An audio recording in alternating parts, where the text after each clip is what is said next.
You're listening to the Money Mike Syndicated Radio Podcast. How we doing? How we doing? Indiana Fever strike again, not by much, by a very small margin. And Clark was injured tonight, rolled her ankle in the process, returned to the game, and kind of held it together for the Indiana Fever. It was a up and down game. One thing I can tell you, the Indiana Fever really coasted out to a big lead as they normally should against Atlanta Dream.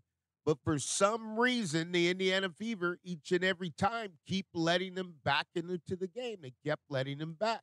So they went in there and they took it down. It wasn't anything that was hard, but they started out.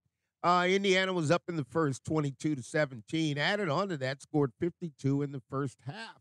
So they were up 52-38, but somehow they collapsed that lead and then let the Atlanta Dream back into the game. Now, a lot of interesting changes took place tonight with the Indiana Fever. Katie Lou Samuelson got the start, but Lexi Hull played over 30 minutes, and I don't know if there was injury or if they just made the change. Nia Smith played 27 minutes tonight, as opposed to Timmy, who only got 11 minutes. For whatever reason, they rotated. It kind of threw things off just a bit. Boston was there for the entire night, put in 11 rebounds, came out 14 points and a +5. So if you look at it, Mitchell just played her heart out, did what she had to do. There's no doubt about it, and did it well. And if you look at that, Mitchell came out 29 points and really saved the day for the Indiana Fever. Now the changes, you got to ask yourself. Christy Sides makes the changes again. And it's just, what is Christy Sides trying to accomplish? What does she want to do? Well, you're rotating this lineup, and here's what concerns me with Christy Sides. Christy Sides has a hard time hanging on to a lead. Hard time hanging on to the lead. And really, it just gets kind of tight each and every game. I mean, you could be up by 15, 20. I mean, we've been up as much as 30 points, the Indiana Fever have been up this year, but you got to look at that collectively and say they keep losing leads. Why?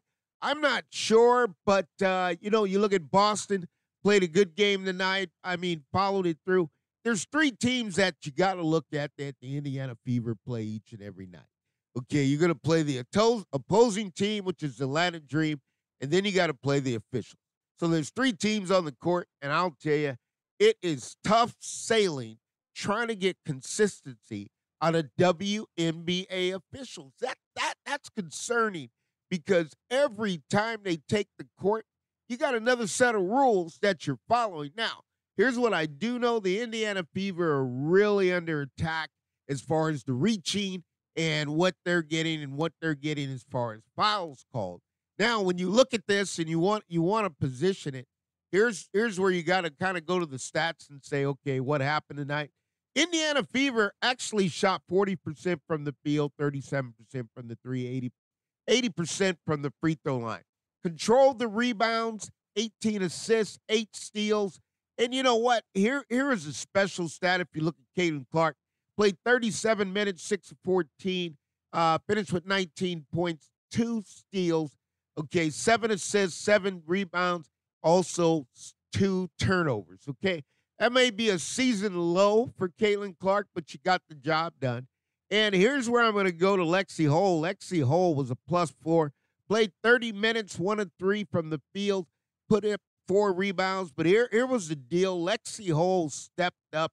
I don't know if this was a coaching decision or they moving away from Samuelson or if Samuelson got injured, but Lexi Hull went the distance. Dantes was able to shoot it well tonight.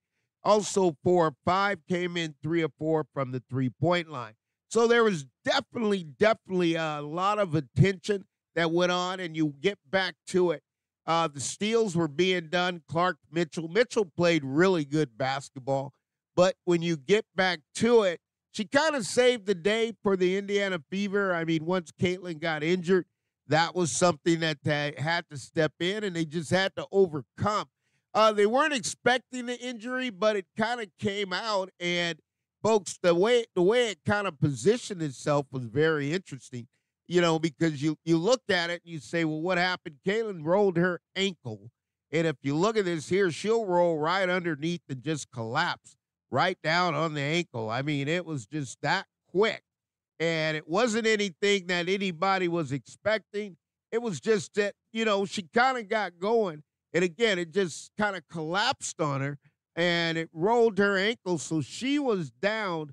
She had to come out of the game for a little bit, and then they kind of repositioned her back. And she got back in the game, but she kind of was a step slow. The Indiana Fever were all across the board a step slow. I mean, Christy Sides has got to make a decision, and this has got to come quickly. If you're going to move Lexi Hall, I think that may be the move. Lexi Hall into the starting lineup, obviously went 30 minutes tonight. The other one you got to figure out between Timmy and what you're going to do with Nia Smith, because you're making them both work too hard or inconsistent. The other night, you played Timmy quite a few minutes. Smith didn't get the minutes. Now you flipped it tonight, and you played Nia Smith quite a few minutes, and Timmy didn't get the minutes, and they both seemed a little discombobulated. Nia Smith's working hard, but, once you get past the 2-dribble pound, those baskets should come easier for her, and that's really not happening yet with the Indiana Fever. So they've been out of balance. They're on the road. They've got to figure this out. Here's what can happen. You can lose the lead in the playoffs, and that's not something you want to do as far as the Indiana Fever are concerned. You want to be able to control that, and you also got to figure out how you're going to go down the stretch. Now, again, Kelsey Mitchell stepped up. There's no doubt about it. But you got to also look at it and say, hey, did we get what we wanted to accomplish tonight, okay?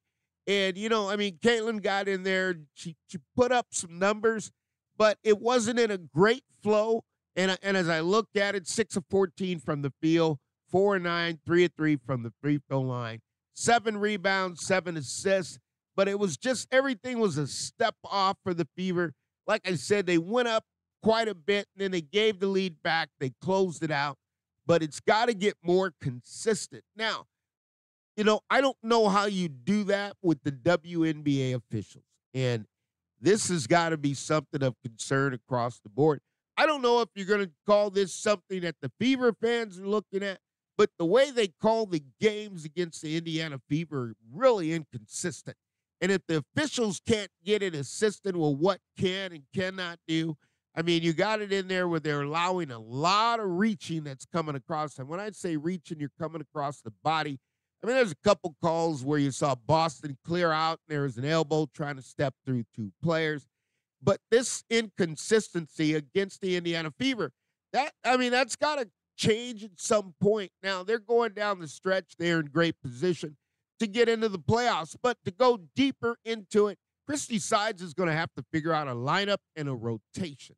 And it looks like we're doing that at the last minute. And I can tell you with Lexi Hall, great defender, Lexi Hall, played 30 minutes, okay? And that came early in the rotation and never went back to Samuelson. Now, if you looked at it, what happened tonight, Tina Charles had a great game, okay, for Atlanta. I mean, Atlanta put it on the line. Like I said, Charles 13 of 21, went out there, 8 rebounds. I mean, just a savvy veteran, 28 points.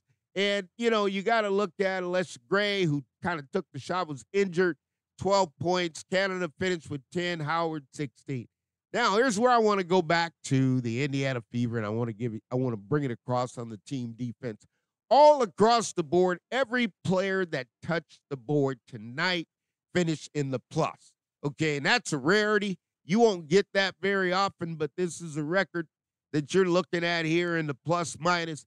Every Fever player, Samuelson was plus 1, Smith plus 2, Boston, you're looking at it. Every single player went across the board for the Indiana Fever were in the plus, and that's big time. I mean, you're going to look at it, Mitchell plus 3, Clark plus 3, Dantas, man, just shot it well tonight, plus 2. Okay, you got Timmy's going to come in there plus 1, Wheeler plus 4, Hull's going to come out plus 4. Now, Hull didn't shoot it a lot, but when you can hold your own on the defensive end, couple assists, couple steals, I mean, she's just aggressive on that defensive end, tenacious. That kind of came through big time, had a big time steal in the game. So the Indiana Fever, they walked out of here tonight with the win. Okay, it was not the kind of win that you want to see at this late in the season. Um, they got to figure this thing out, and I think Chrissy Side's going to have to figure out what rotation, and, she's just got to go with it. But they win the ball game 84-79. They let the dream back in it, but they closed it out defensively. And they're going to have to figure out it's going to get tougher as you go down the road. They got some tough games coming up, and they're going to have to balance it out. It's good to get the wins, but it's also good to get them to win correctly. WNBA officials have got to balance it out, how you're going to call it for the Indiana Fever, because you can't call it. There's no consistency in the officials right now from game to game. It's a different set of rules, and you can't balance it out like that. And that's got to be across the board in the WNBA. But a win's a win. They close it out. What have they done? They've moved themselves up the ranks, 14-16. And you got to look at it. What are they going to finish? They're in the playoffs, but now we got to figure out if we're going to win those playoff games. And that's what the Fever fans are expecting. Like I said, they're going to have some tough games to close out before the season's out. But Chrissy Side, you got to pick a rotation. WNBA officials, you got to get the consistency. And Clark rolled the ankle, came back, finished the game. But the key tonight that Caitlin did was only 2 turnovers. We'll bring it to you. This is the Money Mike Syndicated Radio Podcast. We're powered up by Fanatics. All things are possible to those who believe. And I believe the Atlanta Dream gave it all they had to give. The Indiana Fever closed it out 84-79. And that's just the WNBA. We'll see you soon.